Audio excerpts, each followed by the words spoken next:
Salam sejahtera bagi kita semua. Video ini adalah tugas perkuliahan salah satu kitab dalam mata kuliah pengantar perjanjian baru yang sudah kami pelajari bersama Bapak dosen pengampu Dr. Baginda Sitompul MPDK.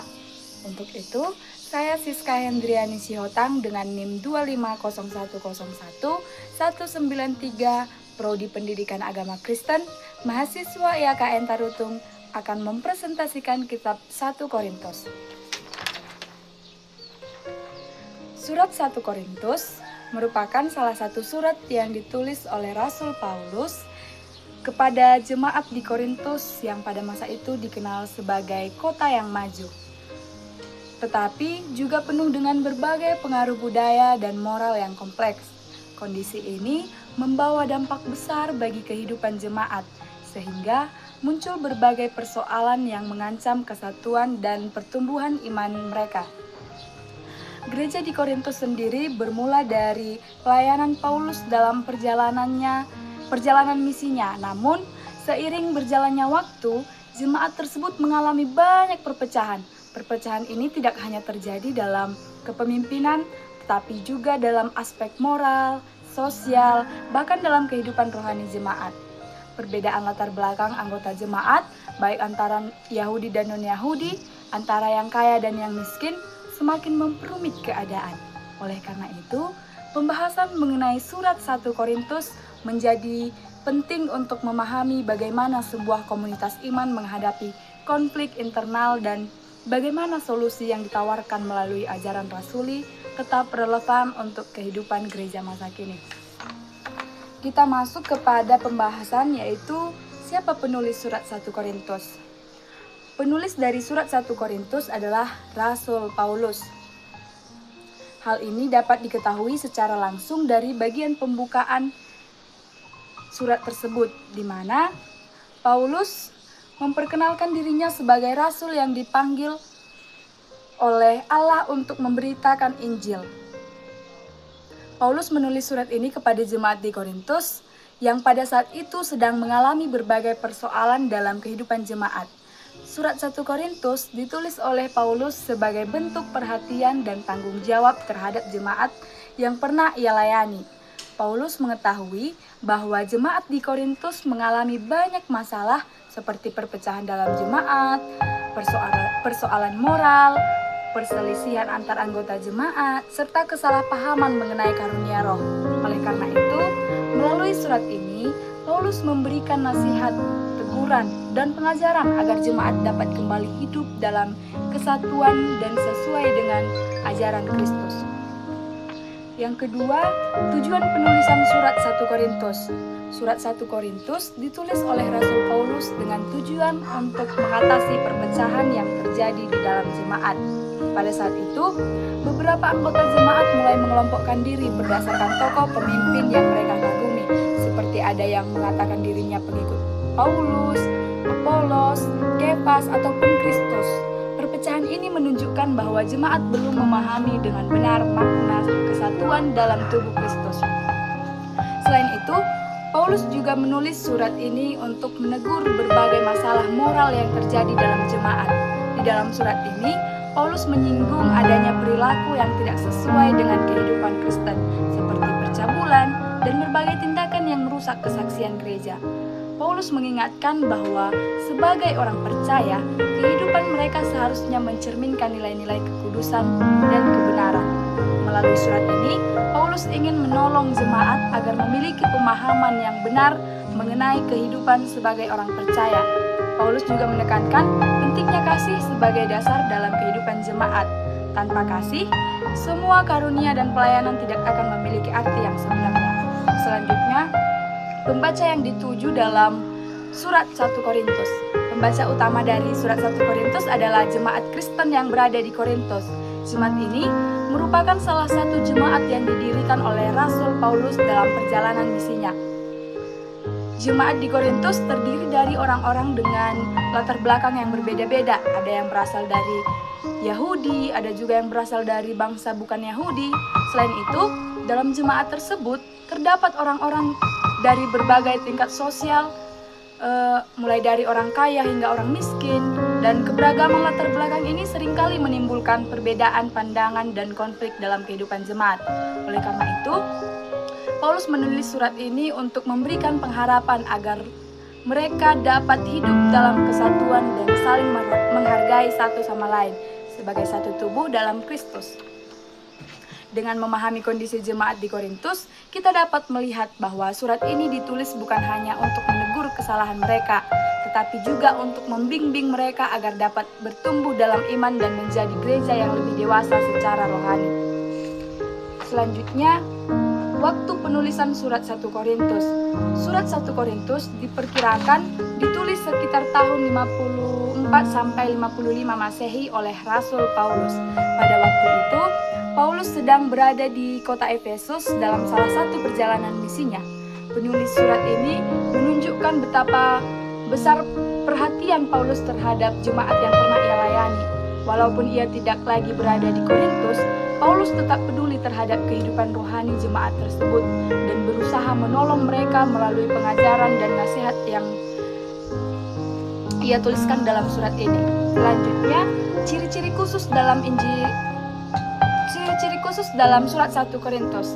Surat 1 Korintus memiliki beberapa ciri khas yang membedakannya dari surat-surat lain yang ditulis oleh Rasul Paulus. Pertama, surat ini sangat menekankan pada penyelesaian masalah praktis dalam kehidupan jemaat. Dalam surat ini, Paulus banyak menanggapi persoalan nyata yang terjadi di gereja seperti perpecahan, masalah moral, perselisihan antar anggota jemaat, serta cara menggunakan karunia Roh Kudus dalam ibadah. Kedua, surat ini menunjukkan bahwa jemaat Korintus merupakan jemaat yang cukup kompleks. Hal ini disebabkan oleh latar belakang jemaat yang sangat beragam. Ada dari Yahudi dan non-Yahudi, ada orang kaya dan miskin, serta orang dengan tingkat pendidikan yang berbeda-beda. Perbedaan tersebut sering menimbulkan konflik di dalam jemaat. Yang ketiga, surat ini menekankan pentingnya kasih sebagai dasar kehidupan Kristen. Dalam salah satu bagian yang paling terkenal dari surat ini yaitu pasal 13, Paulus menjelaskan bahwa kasih adalah hal yang paling utama dalam kehidupan orang percaya.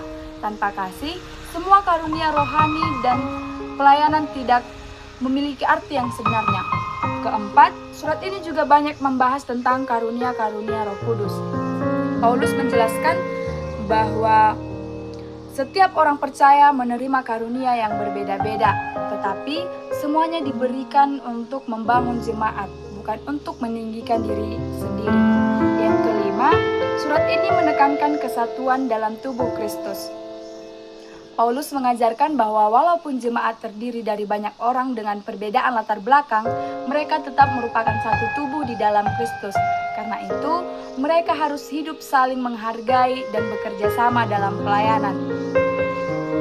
Materi selanjutnya, garis besar isi surat 1 Korintus. Yang pertama, salam pembukaan dan ucapan syukur dalam 1 Korintus 1 ayat 1 sampai 9. Pada bagian awal surat ini, Paulus membuka tulisannya dengan salam kepada jemaat di Korintus. Ia memperkenalkan dirinya sebagai rasul yang dipanggil oleh Allah melalui Yesus Kristus. Setelah pemberian salam pembuka, Paulus mengucapkan syukur kepada Allah atas kasih karunia yang telah diberikan kepada jemaat Korintus. Ia mengingatkan bahwa mereka telah diperkaya dalam segala hal, baik dalam perkataan maupun pengetahuan tentang Kristus. Yang kedua, masalah perpecahan dalam jemaat dalam 1 Korintus 1 ayat 10 sampai pasal yang keempat. Pada bagian ini, Paulus menegur jemaat karena adanya perpecahan di antara mereka. Beberapa anggota jemaat mulai mengelompokkan diri berdasarkan tokoh pemimpin yang mereka ikuti. Paulus menegaskan bahwa Kristus tidak terbagi-bagi dan bahwa semua pelayanan Tuhan hanyalah alat yang dipakai Allah dalam pelayanan. Ia menekankan bahwa pusat iman orang percaya seharusnya adalah Kristus, bukan manusia. Yang ketiga, masalah moral dalam jemaat dalam 1 Korintus 5 ayat 1 sampai pasal yang ke-6. Dalam bagian ini Paulus membahas berbagai persoalan moral yang terjadi di dalam jemaat Korintus. Ia menegur keras perilaku tidak bermoral yang terjadi di antara anggota jemaat. Paulus menekankan bahwa sebagai umat Tuhan, orang percaya harus hidup dalam kekudusan. Yang keempat, jawaban atas pertanyaan jemaat yang terdapat dalam 1 Korintus 7 ayat yang ke-1 sampai pasal yang ke-11. Pada bagian ini, Paulus menjawab berbagai pertanyaan yang diajukan oleh jemaat Korintus. Pertanyaan tersebut berkaitan dengan berbagai aspek kehidupan seperti pernikahan, perceraian, hidup serta kebebasan orang percaya dalam hal makanan yang dipersembahkan kepada berhala. Paulus memberikan nasihat yang bijaksana agar jemaat dapat hidup dengan benar di tengah situasi kehidupan mereka masing-masing. Yang kelima, tata tertib dalam ibadah jemaat yang terdapat dalam 1 Korintus 11 ayat 2 sampai pasal yang ke-14. Dalam bagian ini, Paulus memberikan pengajaran mengenai tata tertib dalam ibadah gereja. Ia menjelaskan tentang sikap yang benar dalam beribadah, termasuk pembahasan mengenai perjamuan kudus. Selanjutnya yang keenam, pengajaran tentang kebangkitan orang mati yang terdapat dalam 1 Korintus 15 ayat 1 sampai yang ke-58. Pasal yang ke-15 merupakan salah satu bagian yang paling penting dalam surat ini. Dalam bagian ini, Paulus menjelaskan tentang kebangkitan Yesus Kristus dan arti penting kebangkitan bagi iman orang percaya. Yang ketujuh, penutup dan salam akhir yang terdapat dalam 1 Korintus 16 ayat 1 sampai yang ke-24. Pada bagian terakhir surat ini, Paulus memberikan beberapa nasihat praktis kepada jemaat, termasuk mengenai pengumpulan bantuan bagi orang-orang percaya yang membutuhkan. Paulus juga menyampaikan salam dari rekan-rekan pelayanan Tuhan dan menutup suratnya dengan doa serta berkat bagi jemaat di Korintus. Materi selanjutnya, tema-tema kunci dalam surat 1 Korintus. Surat 1 Korintus yang ditulis oleh Rasul Paulus kepada jemaat di Korintus membahas berbagai persoalan yang terjadi dalam kehidupan gereja.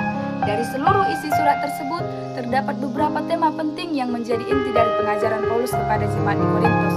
Yang pertama, kesatuan dalam tubuh Kristus. Salah satu tema utama dalam surat ini adalah pentingnya kesatuan dalam gereja. Paulus menegaskan bahwa Kristus tidak terbagi-bagi. Para pemimpin gereja hanyalah pelayan Tuhan yang dipakai untuk memberitakan Injil. Oleh karena itu, jemaat tidak seharusnya meninggikan manusia, tetapi harus memusatkan iman mereka kepada Kristus. Paulus ingin menekankan bahwa gereja adalah satu tubuh di dalam Kristus, dan setiap anggota memiliki peran yang saling melengkapi. Yang kedua, kekudusan hidup orang percaya. Tema penting lainnya adalah kehidupan yang kudus. Paulus menegur berbagai perilaku tidak bermoral yang terjadi dalam jemaat Korintus. Ia mengingatkan bahwa sebagai umat Tuhan, orang percaya dipanggil hidup berbeda dari cara hidup dunia. Paulus juga mengajarkan bahwa tubuh manusia adalah bait Roh Kudus. Oleh karena itu, setiap orang percaya harus menjaga hidupnya dengan baik dan menjauhi dosa. Kehidupan yang kudus menjadi salah satu kesaksian penting bagi orang percaya di tengah masyarakat. Yang ketiga, kasih sebagai dasar kehidupan Kristen. Dalam surat ini, Paulus memberikan penekanan yang sangat kuat pada kasih. Paulus menjelaskan bahwa kasih adalah dasar dari seluruh kehidupan Kristen. Ia mengatakan bahwa walaupun seorang memiliki karunia rohani yang besar, seperti kemampuan bernubuat atau pengetahuan yang luas, semuanya tidak akan berarti jika tidak disertai dengan kasih.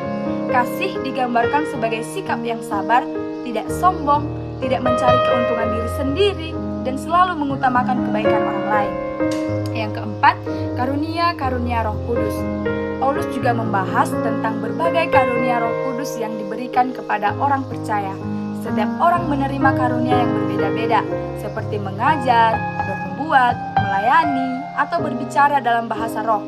Namun, Paulus menekankan bahwa semua karunia tersebut diberikan bukan untuk kepentingan pribadi, tetapi untuk membangun jemaat. Karena itu, setiap orang percaya harus menggunakan karunia yang dimilikinya dengan sikap rendah hati dan bertanggung jawab. Yang kelima, kebangkitan Kristus dan pengharapan orang percaya. Tema penting lainnya adalah tentang kebangkitan Yesus Kristus. Dalam surat ini, Paulus menegaskan bahwa kebangkitan Kristus merupakan dasar dari iman Kristen. Jika Kristus tidak bangkit, maka iman orang percaya menjadi sia-sia. Selanjutnya kita masuk kepada pesan dalam Injil. Pesan dalam surat 1 Korintus. Kitab surat 1 Korintus yang ditulis oleh Rasul Paulus kepada jemaat di Korintus mengandung berbagai pesan penting bagi kehidupan orang percaya. Salah satu pesan utama dari surat ini adalah pentingnya kesatuan dalam kehidupan gereja. Melalui surat ini, Paulus menegaskan bahwa gereja tidak boleh terpecah karena manusia, sebab semua orang percaya adalah satu tubuh di dalam Kristus. Selain itu, surat ini juga menekankan pentingnya hidup dalam kekudusan. Paulus mengingatkan bahwa orang percaya tidak boleh hidup penuh dengan dosa. Pesan lain yang sangat penting dalam surat ini adalah kasih sebagai dasar kehidupan Kristen. Paulus menjelaskan bahwa kasih merupakan hal yang paling utama. Walaupun seorang memiliki banyak karunia rohani, semuanya tidak akan berarti jika tidak disertai dengan kasih. Selain itu, Paulus juga menekankan bahwa setiap orang percaya memiliki karunia yang diberikan oleh Roh Kudus. Karunia-karunia tersebut tidak diberikan untuk kepentingan pribadi, tetapi untuk membangun jemaat dan melayani sesama. Paulus juga memberikan pengajaran tentang kebangkitan Yesus Kristus. Ia menegaskan bahwa kebangkitan Kristus merupakan dasar dari iman Kristen. Karena Kristus telah bangkit, maka orang percaya memiliki pengharapan akan kehidupan yang kekal.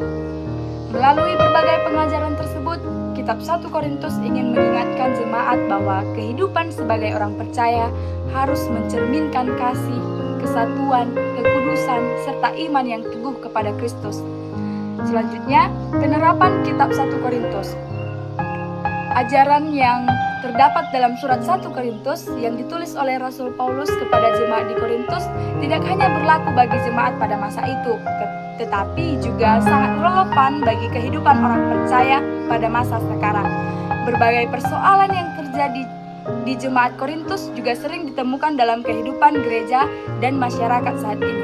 Oleh karena itu, pengajaran yang terdapat dalam surat ini dapat menjadi pedoman bagi orang percaya dalam menjalani kehidupan sehari-hari.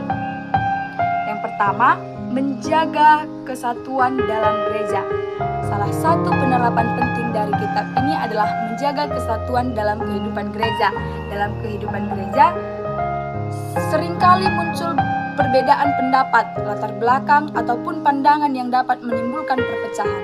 Melalui surat ini, Paulus mengingatkan bahwa gereja adalah satu tubuh di dalam satu Kristus. Oleh karena itu, setiap anggota jemaat harus saling menghargai, bekerja sama, dan tidak meninggikan diri sendiri. Yang kedua, hidup dalam kekudusan.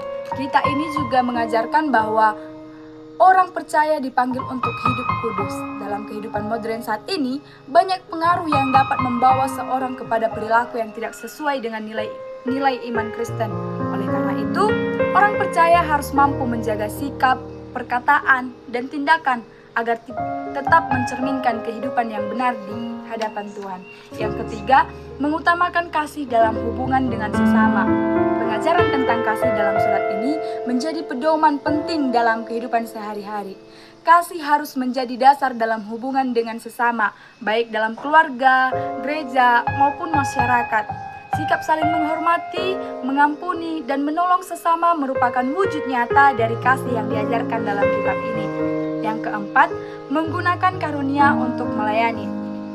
Setiap orang percaya memiliki kemampuan dan karunia yang berbeda-beda. Surat ini mengajarkan bahwa karunia tersebut seharusnya digunakan untuk melayani dan membangun orang lain, bukan untuk kepentingan pribadi dalam kehidupan gereja saat ini. Setiap anggota jemaat dapat berperan aktif sesuai dengan kemampuan yang dimilikinya. Yang kelima, memiliki pengharapan dalam kebangkitan Kristus. Pengajaran tentang kebangkitan Yesus memberikan pengharapan bagi orang percaya.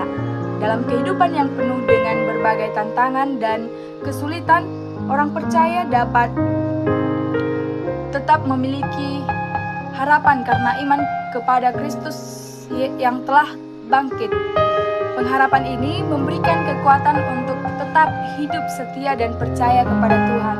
Dengan menerapkan ajaran-ajaran tersebut, orang percaya dapat menjalani kehidupan yang lebih baik serta mencerminkan nilai-nilai iman Kristen dalam kehidupan sehari-hari. Oke, kita masuk kepada kesimpulan dari surat 1 Korintus ini. Dari pembahasan mengenai kitab 1 Korintus dapat disimpulkan bahwa surat ini merupakan salah satu surat penting dalam perjanjian baru yang ditulis oleh Rasul Paulus kepada jemaat di Korintus. Surat ini ditulis untuk menanggapi berbagai persoalan yang terjadi dalam kehidupan jemaat, seperti perpecahan, masalah moral, penyalahgunaan kebebasan, serta penggunaan karunia-karunia rohani dalam ibadah. Melalui surat ini, Paulus memberikan pengajaran nasihat serta teguran agar jemaat dapat kembali hidup sesuai dengan kehendak Tuhan. Paulus menekankan pentingnya kesatuan dalam gereja, kehidupan yang kudus, serta penggunaan karunia rohani untuk membangun jemaat. Selain itu, Paulus juga menegaskan bahwa kasih merupakan dasar utama dalam kehidupan orang percaya. Salah satu pengajaran penting dalam kitab ini adalah tentang kebangkitan Kristus yang menjadi dasar iman orang Kristen. Kebangkitan tersebut memberikan pengharapan bagi orang-orang percaya akan kehidupan yang kekal. Karena itu, iman kepada Kristus harus diwujudkan dalam kehidupan yang mencerminkan kasih, kesatuan, dan kesetiaan kepada Tuhan. Dengan demikian, kitab 1 Korintus tidak hanya relevan bagi jemaat pada masa itu, tetapi juga bagi kehidupan gereja dan orang percaya pada masa sekarang. Melalui pengajaran yang terdapat di dalamnya, orang percaya diingatkan untuk hidup dalam kesatuan, menjaga kekudusan, serta menggunakan setiap karunia yang dimiliki untuk melayani dan membangun sesama. Demikian penjelasan saya tentang kitab 1 Korintus. Semoga bermanfaat bagi kita semua. Terima kasih. Shalom.